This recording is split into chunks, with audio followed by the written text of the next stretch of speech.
Halo, Assalamualaikum warahmatullahi wabarakatuh. Perkenalkan, nama saya Ranti Febriolani dengan NIM 2004-6020. Di sini saya akan menjelaskan mengenai dua pemberontakan yang pernah terjadi di Indonesia, yaitu PKI Madiun 1948 lalu PKI 1965. Video ini saya ajukan dalam memenuhi tugas mata kuliah Media dan Multimedia Pembelajaran Sejarah. Oke, yang pertama kita akan membahas mengenai pemberontakan PKI Madiun 1948. PKI Madiun terjadi di daerah Madiun, Jawa Timur pada 18 September 1948. PKI melakukan pemberontakan terhadap pemerintah Indonesia yang sah saat itu yang dipimpin oleh Presiden Soekarno. PKI Madiun dijelaskan sebagai sebuah gerakan yang bertujuan menggulingkan pemerintahan yang sah, yakni Republik Indonesia, dan mengganti landasan negara.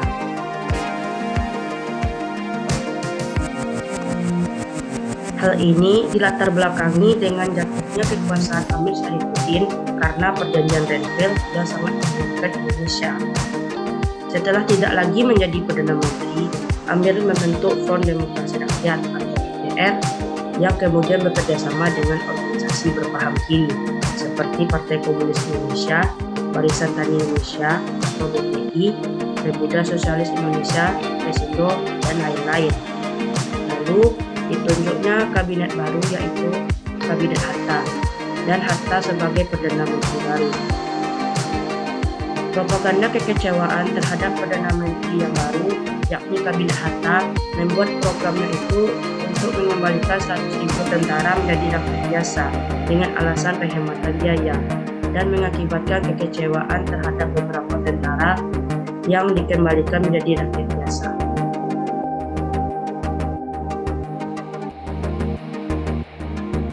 Setelah itu, PKI melakukan perebutan kekuasaan dan kemudian PKI mengibarkan bendera merah di depan balai kota.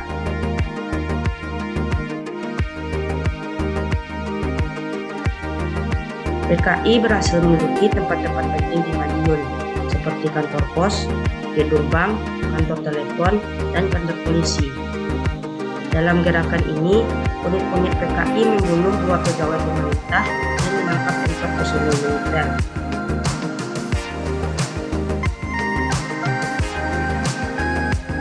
Selama rentang tanggal 18 sampai 25 September, pasukan PKI Musuh dapat menduduki wilayah Kabupaten Sukoharjo. PKI Musuh menyalahgunakan kepercayaannya. Tindakan penipuan dan pembunuhan brutal telah menimbulkan kebencian dan kemarahan rakyat terhadap PKI Musuh.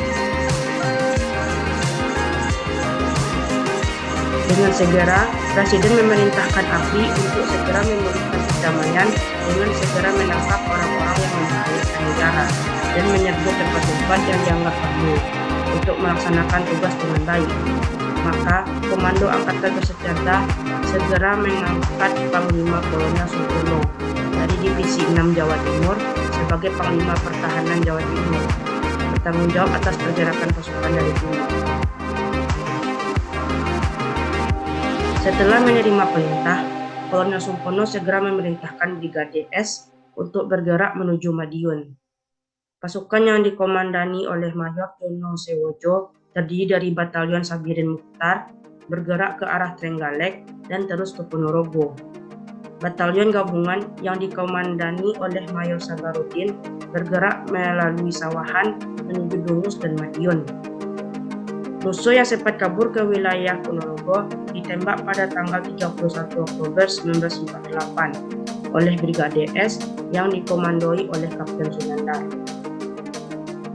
Nah, seperti yang telah saya jelaskan tadi bahwa PKI Madiun itu terjadi pada tahun 1948. Lalu PKI Madiun ini terjadi akibat jatuhnya kekuasaan Amir Syarifuddin di tanggal 28 Januari 1948. Setelah itu musuh yang sempat belajar ke Uni Soviet kembali ke Indonesia.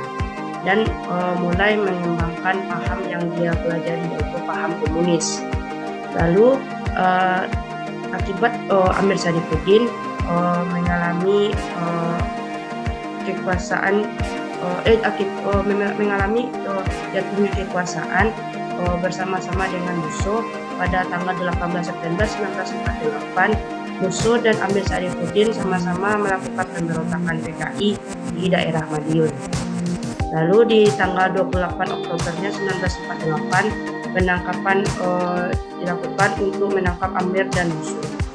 Lalu di bulan Oktober 1948 Musso akhirnya ditembak mati oleh Kolonel Sungkono oleh Brigadier S di bawah pimpinan Kolonel Sungkono. Kedua, kita akan membahas mengenai pemberontakan PKI 1965 atau yang lebih dikenal dengan G30S atau PKI. PKI 1965 terjadi di Jakarta pada 30 September 1965. Peristiwa ini terjadi tepatnya pada malam hingga dini hari pada akhir tanggal 30 September dan memasuki 1 Oktober 1965. Pasukan Cakrawirawa di bawah pimpinan Letnan Kolonel Untung memulai aksinya dengan target melakukan aksi penculikan terhadap 2 jenderal. Gerakan pemberontakan ini dilakukan untuk mengincar perwira tinggi TNI AD Indonesia.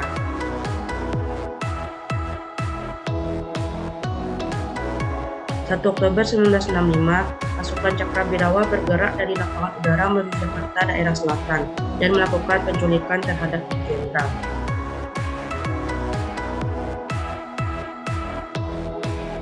Pemimpin PKI 1965 ini adalah Dipa Nusantara Aidit dan bersama Letnan Kolonel Untung melakukan serangkaian penculikan terhadap 7 perwira Angkatan Darat TNI. Adapun tujuan dari DN Aidit bersama Letnan Kolonel Untung untuk melakukan penculikan adalah yang pertama untuk menghancurkan Negara Kesatuan Republik Indonesia dan menjadikan negara komunis. Yang kedua, menyingkirkan TNI AD dan merebut kekuasaan pemerintah. Yang ketiga yaitu mewujudkan cita-cita PKI untuk menjadikan ideologi komunis. Yang keempat, mengganti ideologi Pancasila menjadi ideologi komunis. Lalu yang kelima, kudeta yang dilakukan kepada Presiden Soekarno tak lepas dari rangkaian kegiatan komunisme internasional. Pasukan Cakrawirawa berhasil menculik 7 jenderal tersebut.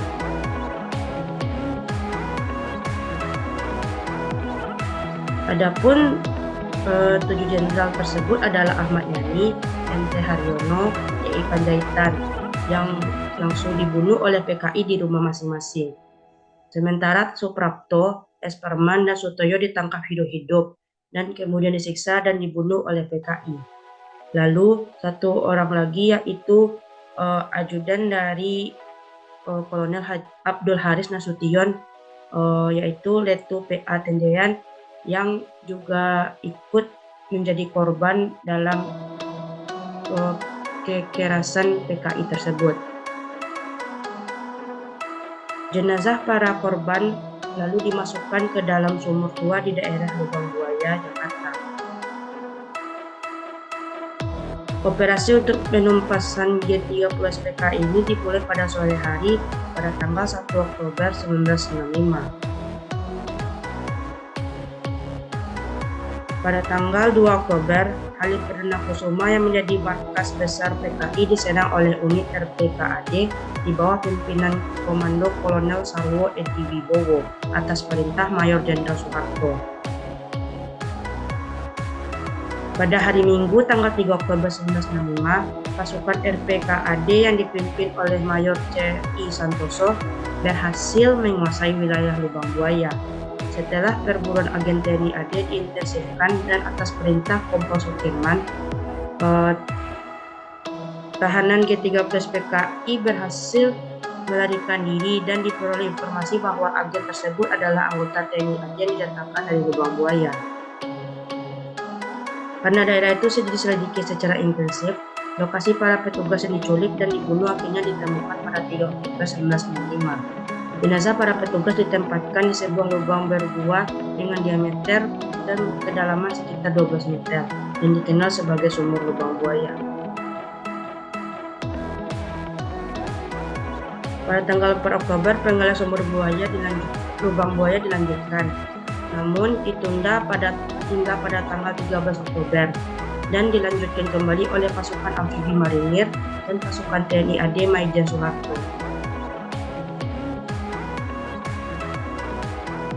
Pada tanggal 5 Oktober, jenazah perwira TNI AD disemayamkan di Taman Makam Pahlawan Kalibata yang sebelumnya disemayamkan di Markas Besar Angkatan Darat. Pada tanggal 6 Oktober, dengan dikeluarkannya dekret pemerintah dalam sidang Kabinet Wipora, para perwira TNI AD dinyatakan sebagai pahlawan revolusioner atau pahlawan revolusi. Nah, seperti yang telah dijelaskan tadi bahwa PKI 1965 ini terjadi akibat PKI ingin mengambil alih kekuasaan dengan menculik 7 perwira tinggi TNI AD. Namun PKI justru hanya berhasil menculik 6 orang perwira tinggi TNI AD dan 1 orang yang menjadi ajudan dari perwira TNI AD, yaitu Letu Tendean, menjadi korban dalam PKI 65 tersebut. Sedangkan orang yang menjadi sasaran PKI yaitu Kolonel Abdul Haris Nasution berhasil melarikan diri. Di tanggal 30 September sampai 1 Oktober 1965, 7 perwira tersebut yang termasuk di dalamnya yaitu Letu Tendean disiksa dan dibunuh oleh PKI, lalu dimasukkan ke dalam sumur lubang buaya. Lalu selanjutnya dilakukan operasi penumpasan G30 SPKI atau yang diberi nama Operasi Takari, yang lalu diubah menjadi Gerakan 30 September. Lalu di tanggal 1 Oktober 1965 dilakukanlah pencarian 7 korban jasad perwira TNI AD. Lalu 7 jasad tersebut ditemukan di sumur lubang buaya. Dan di tanggal 4 Oktobernya 1965 dilakukanlah pengeluaran atau pengangkatan 7 jasad perwira TNI AD. Dan di tanggal 5 Oktobernya dilakukan penguburan 7 perwira TNI AD yang sekaligus mendapat gelar pahlawan revolusi. Nah, itulah hasil penjelasan dari kedua pemberontakan yang pernah terjadi di Indonesia, yaitu pemberontakan PKI Madiun 1948 dan PKI 1965. Mohon maaf apabila ada kata-kata yang salah. Assalamualaikum warahmatullahi wabarakatuh.